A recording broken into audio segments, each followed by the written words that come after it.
heard that a dog's mouth is cleaner than a human's. So while this is not completely true, and clean acts as a relative term in this comparison, your mouth is filled with more bacteria than you probably realize.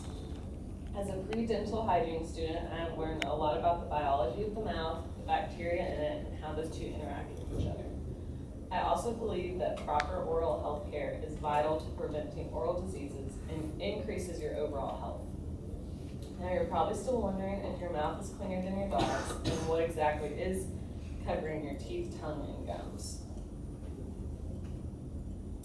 So there are over 700 bacterial species that can be found in your mouth, and most of these bacteria are harmless, but others can affect your health. As stated in an article by Oz, a microbiologist, bad bacteria in the mouth causes oral diseases such as cavities and periodontitis, which is a serious gum disease that can destroy the jawbone.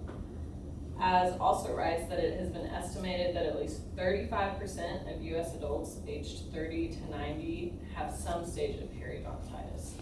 And so the first picture is like of a cavity once it's been scraped out. If it wasn't scraped out, it'd be like really soft and gummy.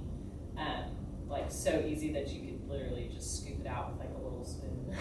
And then the second picture is periodontitis, which like the gums have moved all the way down, and that's like the person's tongue. So obviously your gum should not be that low. So periodontitis, which can also be called gingivitis or just general gum disease, it also puts sufferers at greater risk for heart disease and other systematic illnesses. Professor E.H. Rompen of the Department of Periodontology in Belgium reported that 91% of patients with heart disease suffered from moderate to severe periodontitis. This link between heart disease and gum disease has been shown in many medical journals and researches. There are many bacteria plaguing your mouth, bacteria that causes cavities and gingivitis, which can lead to heart disease and become so serious it degrades your jawbone. The best way to prevent these oral diseases is found in your personal choice of practicing proper oral hygiene. So brushing your teeth twice a day and flossing regularly are necessary to have a clean, healthy mouth. Brushing your teeth is very important to remove any kind of sugar that can react with the bacteria in your mouth, which then creates the cavities. So the donuts y'all ate this morning, gotta get rid of that, or it's gonna turn into a cavity. Brushing alone is not enough though, as it cannot reach the space in between your gums and in between your teeth that that can just sit there and then also turn into a cavity. In a study about the effects of flossing performed by Nickerson, flossing along with toothbrushing showed a statistically significant benefit to toothbrushing alone in reducing gum disease. So here's how you should brush your teeth. It's really important that you brush your teeth twice a day. 2 minutes is kind of the recommended, but I mean, any brushing helps. And then when you're flossing, you want to make sure that you like hug and scrape both sides of the teeth and not just like, if you have a pick or something, not just go up and down. You gotta scrape it all out. So while at-home care such as brushing your teeth and flossing are great, it's not the only part of a good oral hygiene routine. You also need to go see the dentist regularly. So in a recent study by Dr. Son, who's a dentist, he found that only about 63% of participants reported that they visit a dentist regularly. It's important to go to the dentist so that the hygienist can mechanically remove plaque and tartar and so that the dentist can diagnose and correct cavities and gum disease. It is also commonly recommended to go to the dentist twice a year, but more cleanings might be required depending on your personal situation. Brushing, flossing, and regular dental visits are needed to keep your mouth clean and healthy and also keep your gums safe. Proper oral hygiene acts as a preventative measure to avoid cavities and gum disease and the effects each have.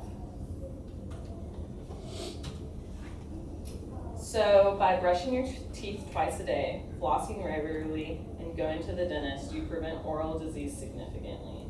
Without the removal of plaque and food from the teeth, Tooth decay can develop, which can lead to tooth loss and cause gum disease. Untreated gum disease can progress as far as depleting the structure of the jawbone, and the prevention of oral diseases will lead to save you time, money, and pain.